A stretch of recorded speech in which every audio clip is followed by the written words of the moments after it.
Amém. Boa tarde, meus irmãos. Quero aqui orar pelo Josenício, que vai compartilhar a palavra conosco nessa tarde. Pedir ao Senhor graça sobre sua vida, para que ele fale da parte dele ao nosso coração. Amém? Senhor querido, por favor, nós pedimos pela vida de teu filho, Josenício, servo do Senhor, ministro teu, a quem o Senhor conferiu dons do Espírito Santo, a quem o Senhor conferiu ministério, dom ministerial. Nós te pedimos, Senhor, que essa graça que ele recebeu na imposição de mãos do presbitério seja evidente para abençoar a tua igreja nesse momento, Senhor.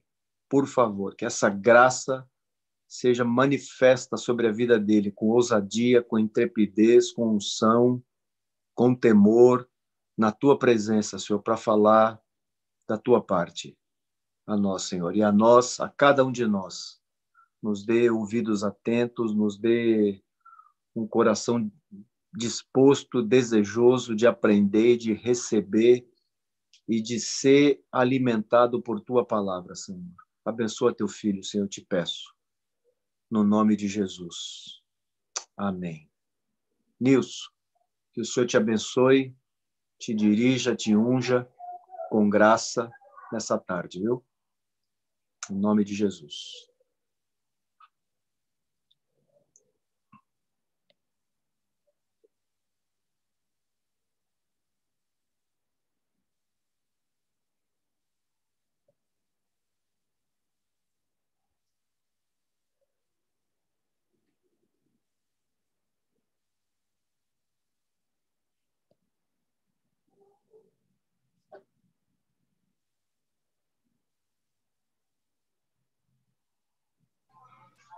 Ok. Bom, meus irmãos, boa noite. É muito bom estar aqui com vocês nessa hora, nesse tempo aí de reclusão.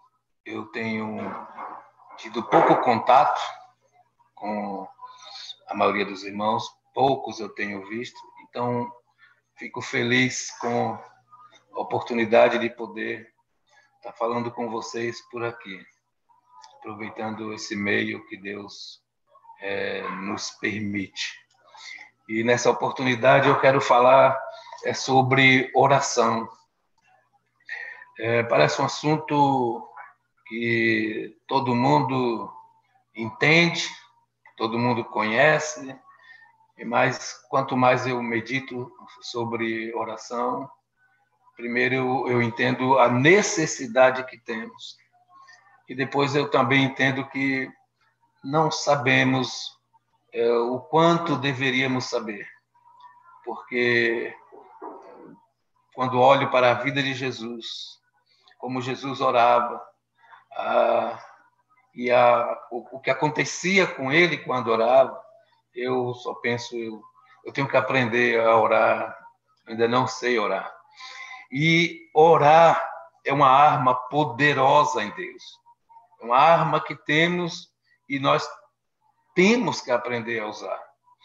Em 2 Coríntios 10, 4 e 5 fala: porque as armas da nossa milícia não são carnais, mas sim poderosas em Deus, para destruição das fortalezas, destruindo os conselhos, toda altivez que se levanta contra o conhecimento de Deus, e levando cativo todo o entendimento à obediência de Cristo. Então, a oração é uma arma poderosa.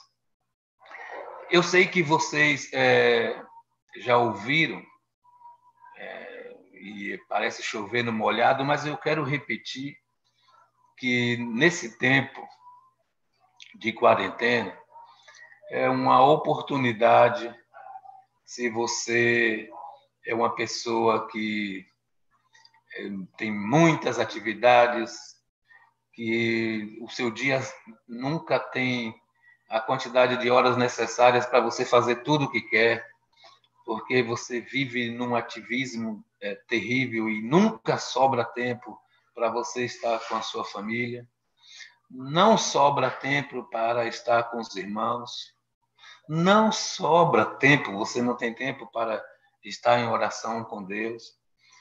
Então, se você agora foi parado por conta da pandemia, você vai ter tempo.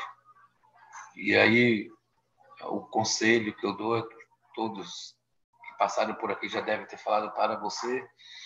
Meus irmãos, aproveitem esse tempo, administre bem esse tempo, para que seja proveitoso, para que seja um tempo de edificação para você, para a sua família. E nesse tempo, você vai poder exercitar a vida de oração. Você vai poder gastar mais tempo em oração. Nós estamos vivendo, irmãos, em um tempo em que esta geração está desaprendendo a orar e depender cada vez menos de Deus. Hoje, com o celular e o advento da internet, muita gente deixou de orar por coisas que orariam antes. Por exemplo, há muitos anos atrás, quando não se tinha o celular, se um filho demorasse de chegar em casa e o pai estava preocupado, ele ia orar pelo filho. Mas hoje ele pega o celular, faz uma ligação e não vê necessidade de orar. Então, nós estamos vivendo em tempos em que as pessoas querem tudo pronto, rápido, tudo para ontem. E orar não é um exercício fácil quando você pensa que nem sempre você vai ter respostas imediatas. E você vai ter que ter tempo, gastar tempo e mais tempo para você ver, às vezes, ouvir e respondidas as suas respostas.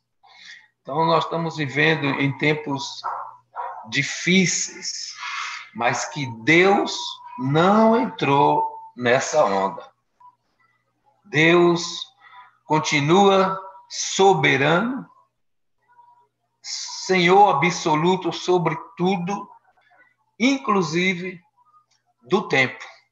Inclusive do tempo. Então, Deus não está agitado, Deus não está com pressa, Deus faz as coisas no seu tempo, da sua maneira, e Ele quer gastar tempo conosco.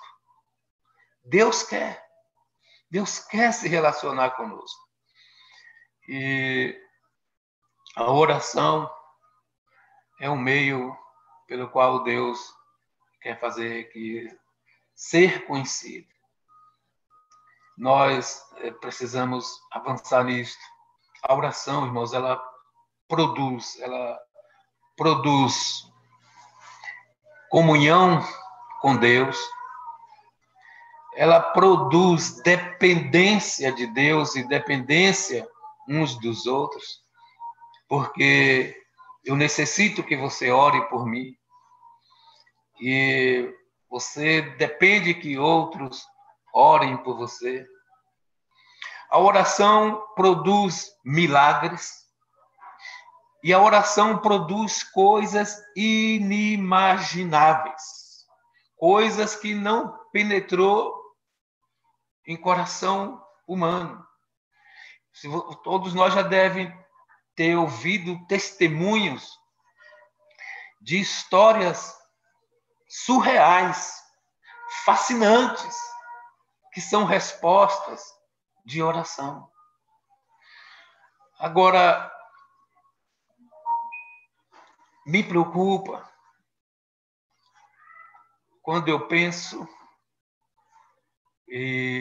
como é a igreja onde vivemos. É uma igreja forte em oração. A igreja primitiva era uma igreja, entre outras características daquela igreja, uma que podemos ver marcante, forte, era que uma igreja que orava.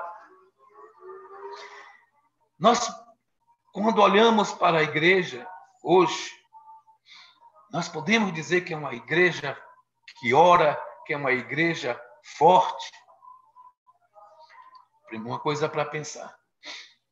E por conta desse ativismo moderno e de querer as coisas tudo prontas e muito rápidas, as pessoas estão cada vez mais preguiçosas para a oração.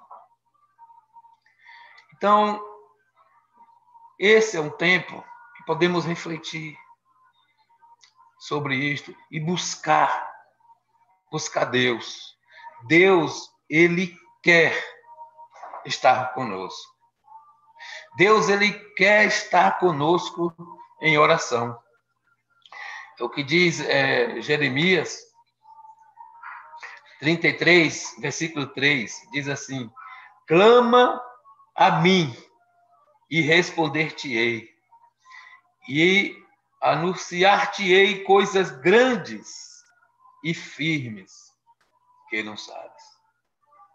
Então, Deus quer que nos aproximemos dele em oração, que clamemos a ele. Mas uma pergunta que fica é: o quanto queremos estar com Deus?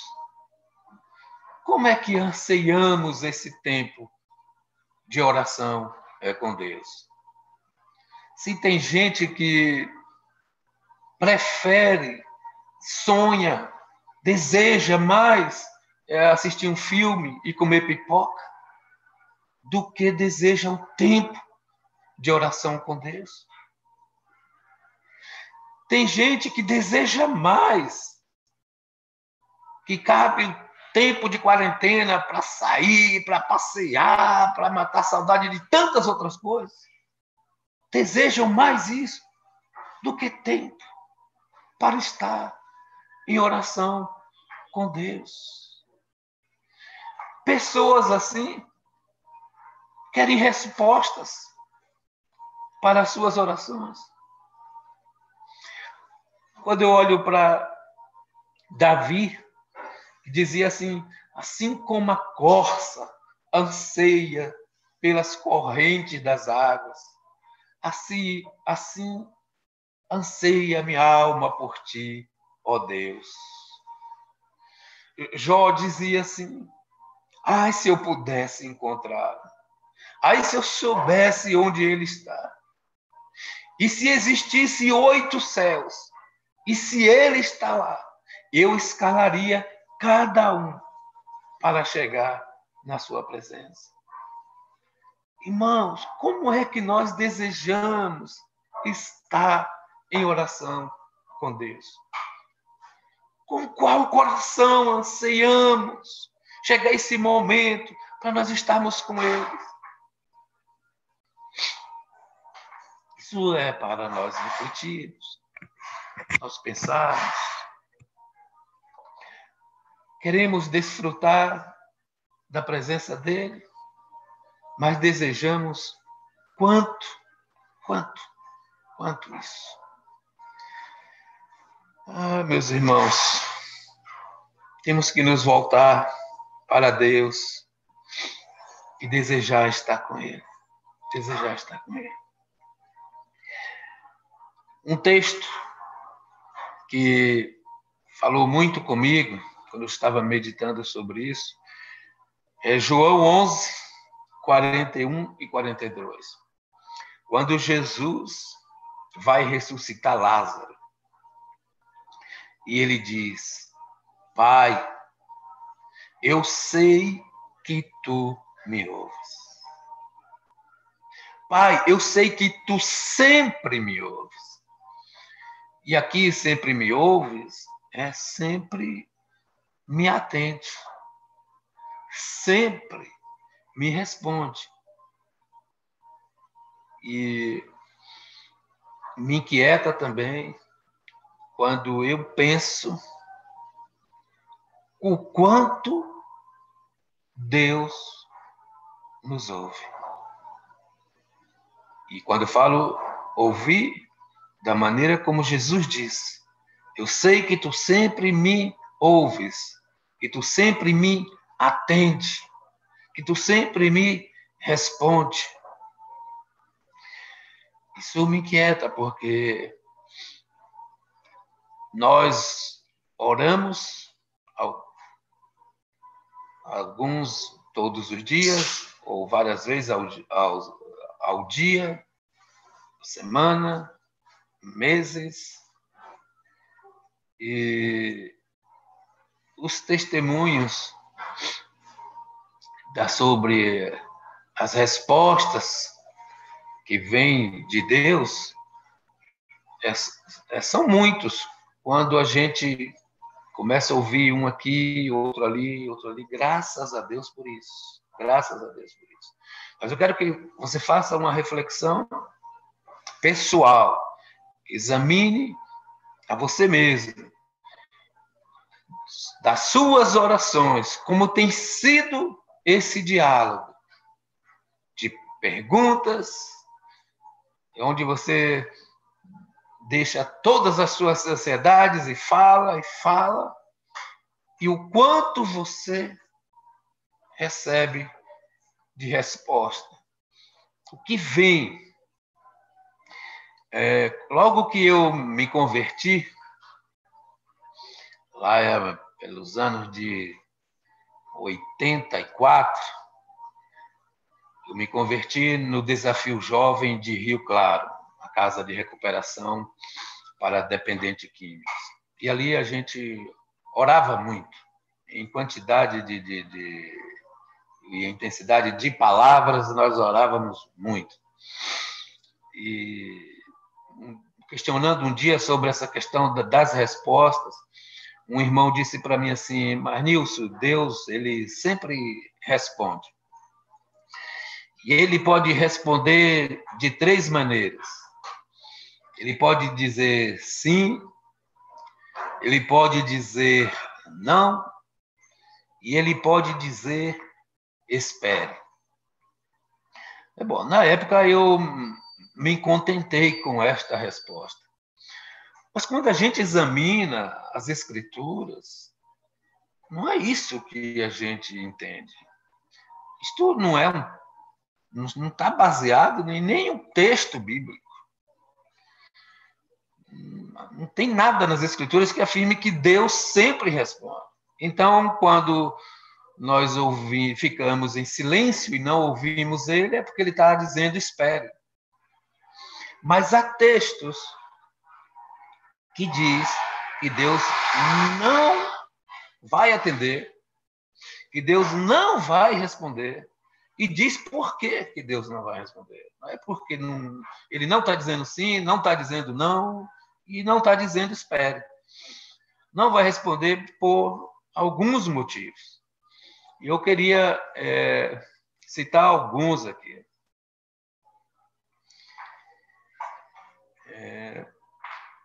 Mateus 5, 23, e aqui para vocês, é uma dessas situações. Mateus 5, 23 diz assim: portanto, se trouxeres a tua oferta ao altar e te lembrares de que teu irmão tem alguma coisa contra ti, deixa ali, diante do altar, a tua oferta, e vai reconciliar-te primeiro com teu irmão, e depois vem e apresenta a tua oferta. E concilia-te depressa com teu adversário, enquanto está no caminho com ele, para que não aconteça que o adversário te entregue ao juiz, e o juiz te entregue ao oficial e te encerre na prisão. Aqui é o seguinte: a oferta era pelo pecado.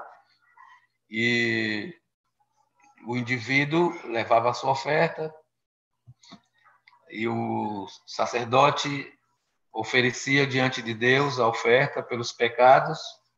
Mas Deus está dizendo, se ao você trazer a oferta, você lembra que tem alguma coisa contra o irmão ou que alguém tem alguma coisa contra você, não adianta apresentar a oferta. Vai resolver isso primeiro. Então, há um bloqueio.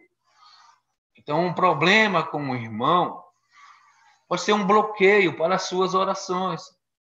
Não há mais necessidade da oferta para o pecado, mas para você estar na presença de Deus, orando, sendo ouvido e respondido, o bloqueio continua existindo. Porque não é mais a oferta que tem que se apresentar, mas o pedido de perdão, a reconciliação. Então, isso é uma pendência que tem que se resolver antes de estar com Deus em oração e você ouvir a Deus. Também 1 Pedro 3,7. Em 1 Pedro 3,7 é uma outra situação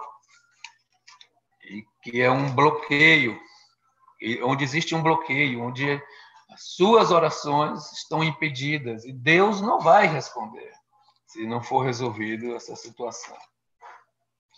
1 Pedro 3,7 fala assim: igualmente vós, maridos, coabitai com elas com entendimento, dando honra à mulher como vaso mais fraco, como sendo vós os seus cordeiros da graça da vida, para que não sejam impedidas as vossas orações. Então, aqui há um obstáculo que Pedro fala que tem que ser resolvido para que as orações não sejam impedidas. Tiago 4:3 também ele fala, ele diz assim: pedis e não recebeis, porque perdi mal para o gastardes em vossos deleites. Então, outras situações, desejos fúteis nas orações, e as pessoas acham que pode pedir, que Deus vai dar, e que Deus tem que responder. Então, aqui pelo menos nós vimos 3 situações, mas tem outras, eu não alistei todas. Mas existe, então, uma lista bem maior aqui de obstáculos nesse contato com Deus, para você poder falar, Deus te responder, e você, então, ser atendido nas orações. Então, Jesus disse que quando orava, o Pai sempre o atendia. Se nós não somos sempre atendidos, o que está acontecendo? Pode ser uma dessas situações, mas pode ser outras coisas. Vencido os obstáculos, se a gente vai orar, eu penso, irmãos, que primeira coisa, nós temos que chegar em oração com fé. Com fé. Temos que chegar com expectativa de que algo vai acontecer. Nós não estamos diante de qualquer pessoa, né? Não é de qualquer autoridade. Nós estamos diante do Criador do universo, do Pai da eternidade, e Ele quer ter comunhão conosco, quer se deixar ser conhecido. E nós temos que acreditar que Ele está ali. Jesus diz: onde estiver 2 ou 3 em meu nome, eu estou no meio dele. Às vezes, não é o que dizemos. Não, ninguém é louco para dizer isso. Mas é como se não crêssemos que Ele está. a maneira como falamos, como nos comportamos, como pedimos, diz que às vezes é como se não acreditássemos que Ele está. Então, se Ele está, alguém disse para você, vai ali, na rua tal, lugar tal, Jesus está lá.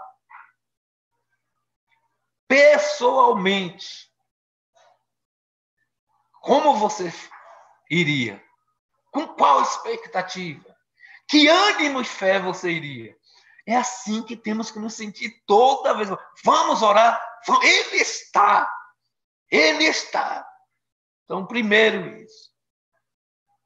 A segunda coisa que eu creio que não pode faltar quando nós vamos orar é simplicidade. Simplicidade. Ele é grande, é o Pai da eternidade, mas Ele é o nosso Pai. Ele é o nosso Pai. Eu não tenho que florear nada. Eu não tenho que ficar preocupado com quem está em volta, como eu falo, porque eu estou falando com o meu Pai.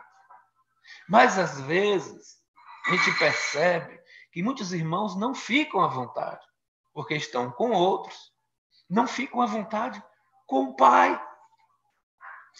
E aí, não podem ser simples. Deixam de ser simples por causa dos outros. Porque se incomodam com como os outros o veem, o que os outros vão pensar, como ele ora, como ele fala. Perde-se a simplicidade. E muitas dessas orações não podem nem ser atendidas, porque não é para Deus, por Deus, com fé em Deus.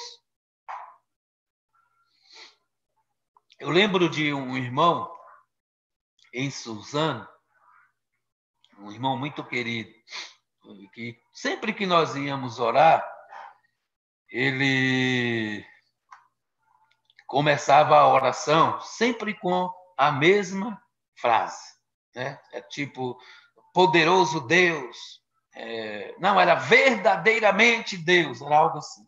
Aí duas palavras de novo, porque verdadeiramente, e sempre assim, sempre assim. Ele falava essa frase muitas vezes em 2 minutos de oração, por exemplo. Aí quando foi um dia, eu estava com ele e a esposa dele conversando, e eu falei isso para ele. Rapaz, você precisa ser mais simples. Quando estiver orando, fica à vontade. Estamos em famílias e estamos com o Pai.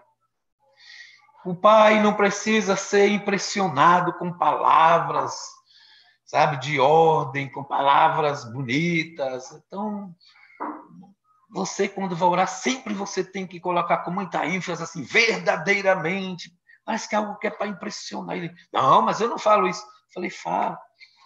E depois você fala sem pensar porque fala. É automático.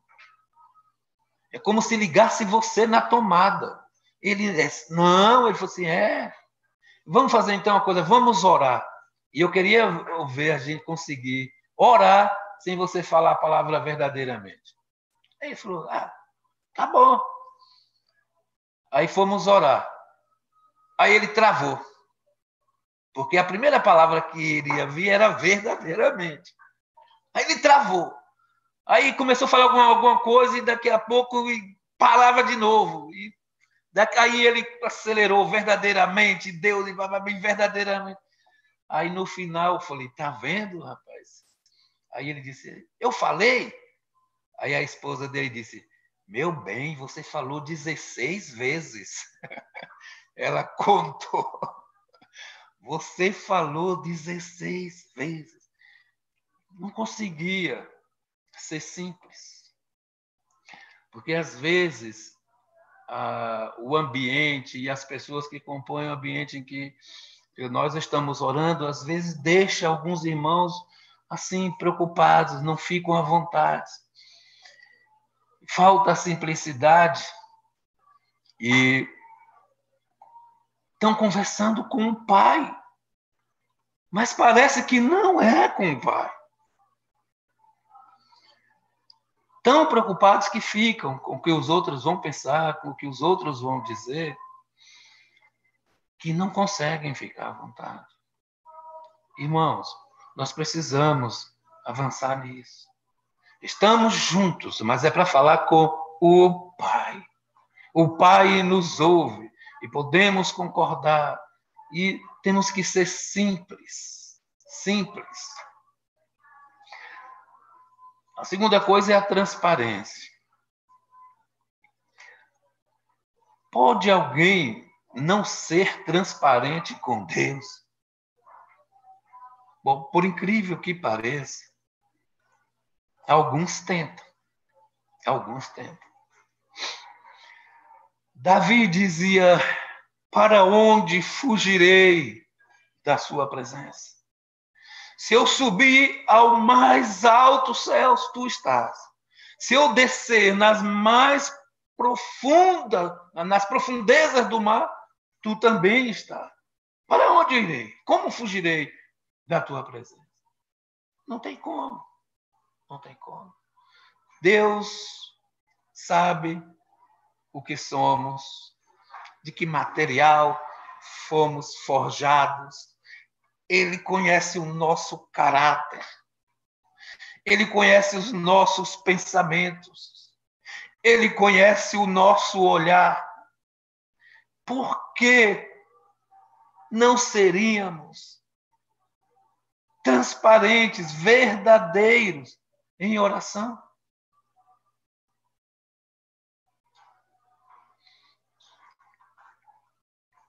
Mas,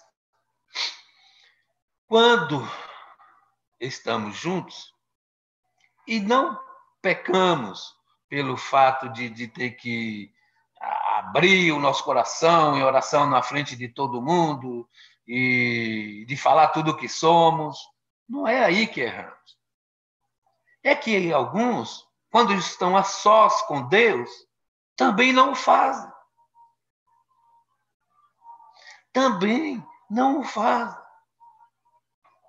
E acham que podem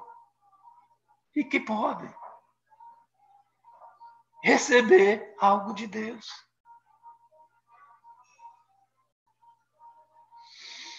Irmãos, nós temos que rasgar o nosso coração com sinceridade diante de Deus, e é a única chance que temos de ser ouvido, de ser atendido. Ele quer nos atender. Ele quer falar conosco. Quer nos responder. Mas nós temos que tirar todos os obstáculos que está na frente, na comunicação entre nós e Ele. Não é pelo muito falar. Há quem entenda que orar muito é falar.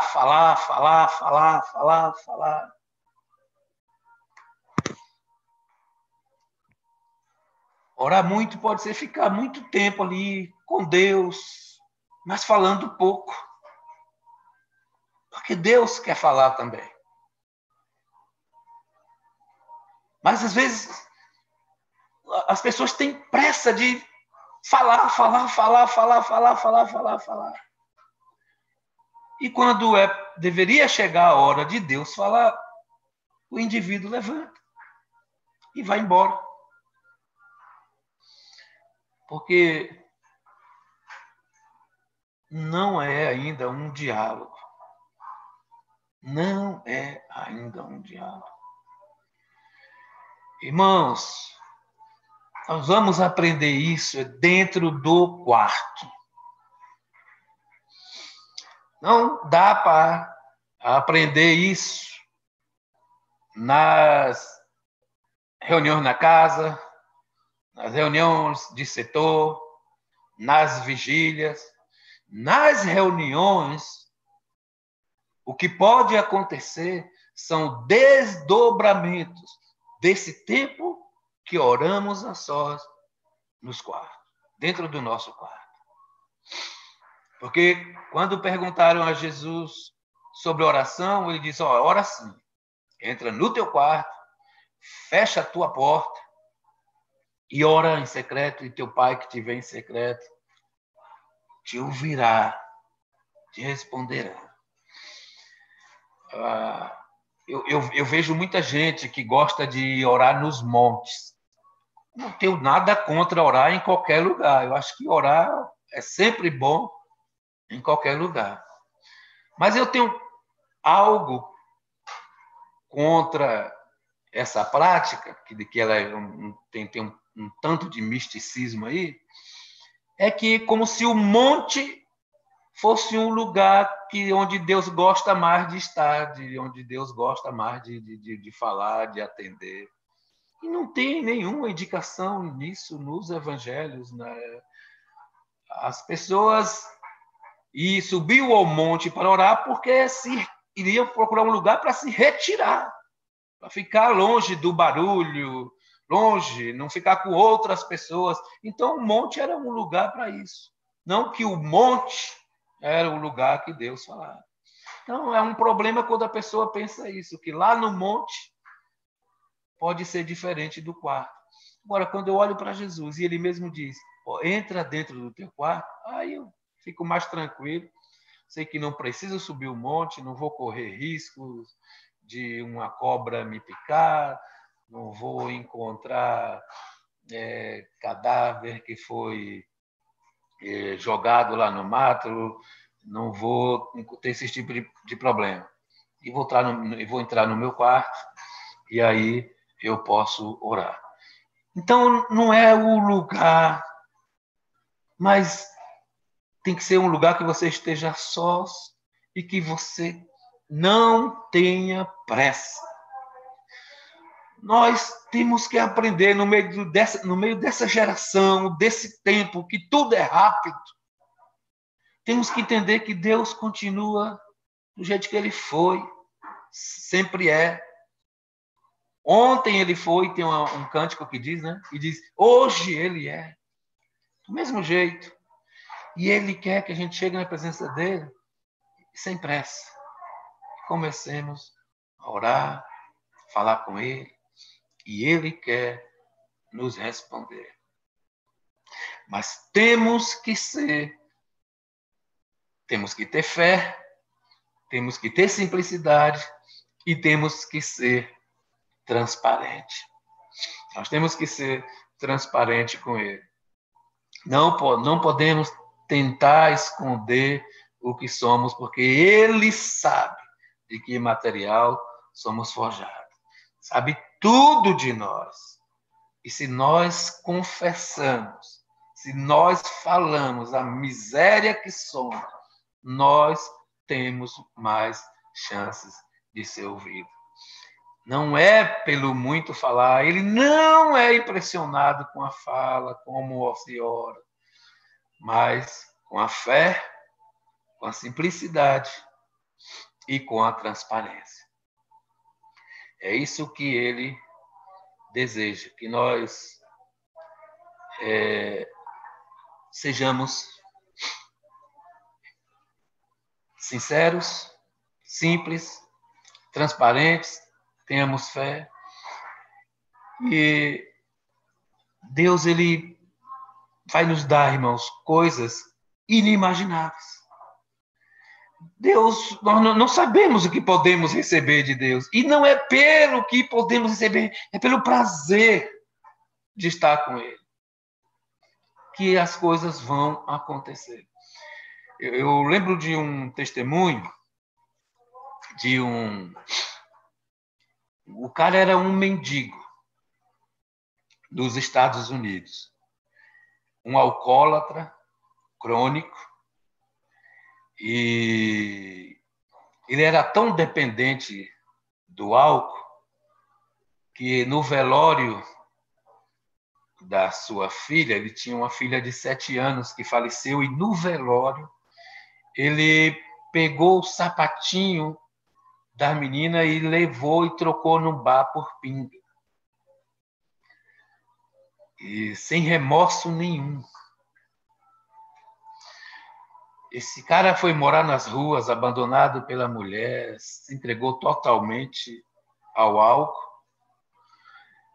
E um dia ele viu a porta de um templo aberta e ele entrou lá.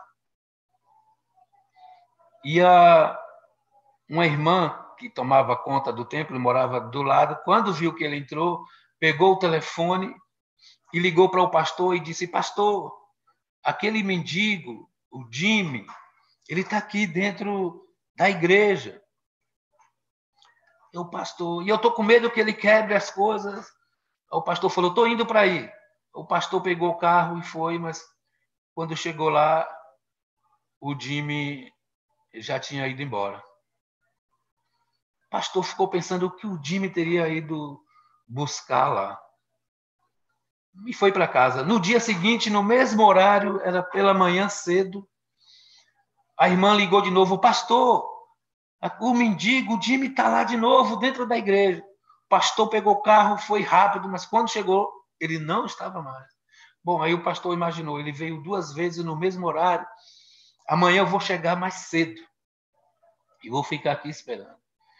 E no dia seguinte, assim o pastor fez.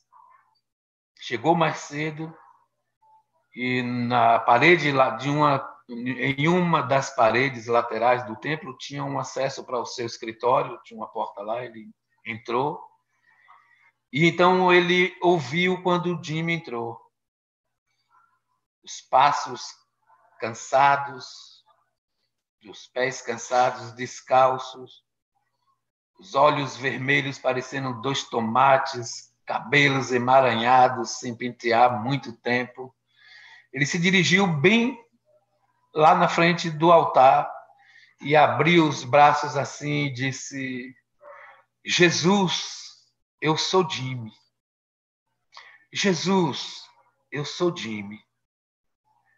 Jesus, eu sou Jimmy.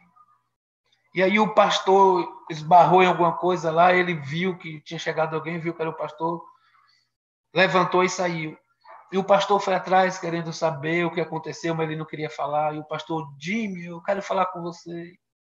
E ele foi embora. No dia seguinte, o pastor estava tomando café e lendo o jornal, viu uma notícia que um mendigo tinha sido atropelado a 2 ou 3 quadras da igreja tal. E o pastor logo imaginou que era o Jimmy e foi atrás dele no hospital.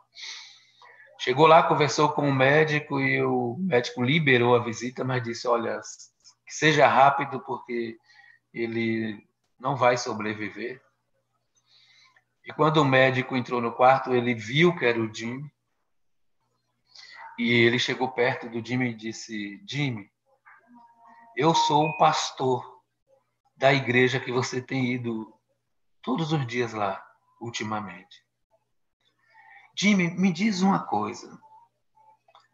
Você viu Jesus? Você conseguiu falar com ele? Aí ele disse assim: pastor, esta noite entrou um homem aqui dentro do quarto. E ele estava todo de branco. E ele abriu os braços assim, e as suas mãos estavam furadas. E ele disse: Jimmy, eu sou Jesus. Jimmy, eu sou Jesus. Jimmy, eu sou Jesus. Então, não é pelo muito falar. O coração e as palavras vai determinar como Deus vai responder. Não é com o volume de palavras. É com fé, com simplicidade e com transparência. Eu creio que Deus vai nos responder. Deus quer nos responder. Que o Senhor abençoe a todos. Orem, busquem a Deus em oração. Busque junto à família, reúna em casa para orar, mas entre também no seu quarto a sós e queira ouvir Deus mais do que falar. Entre para ouvir Deus. Ele quer falar com você. Que Deus abençoe.